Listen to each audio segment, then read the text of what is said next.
জন্মদিনের দিন যদি সারপ্রাইজ গিফট হিসেবে কেক আসে তাহলে তো আনন্দেই আত্মহারা। সেই রকমই হয়েছিল জয়ের জন্মদিন। দুটো কেক, একটা ওর দিদি এনেছিল, একটা ওর ভাই। তারপরে দুপুরবেলার খাওয়া দাওয়ার পর্ব শেষ করে শুরু হলো গিফটের পর্ব। দেখে নাও গিফট দুটো মাম্মা, সুন্দর করে দেখো, হাত দিয়ে বানিয়েছে এগুলো সব। এটা হচ্ছে মাম্মা আর ছোট বুধু মা, বুধু বুধু।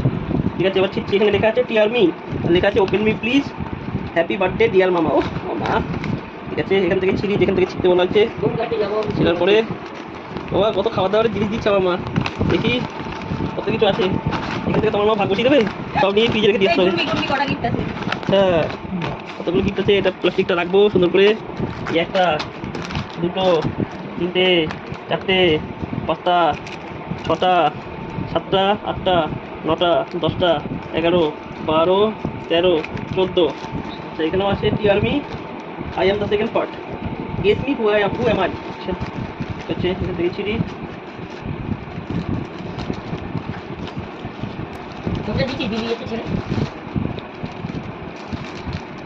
পরপর রাখি, তারপর একবারে বলবো। কিন্তু যাই হোক, এতে কিন্তু কেউ ভাগ বসাবো না, আগে থেকে বলে দিচ্ছি। ঠিক আছে, জন্মদিনটা আমার, খাও, আমি এটাই খাবো। বাবা রাখো রাখো, আগে ভাগ বসিয়ে। ঠিক আছে, এবারে গিফটটা গোনা হোক, কতগুলো টোটাল হয়েছে। তো তোমরাই বলো এখানে কটা গিফট আছে?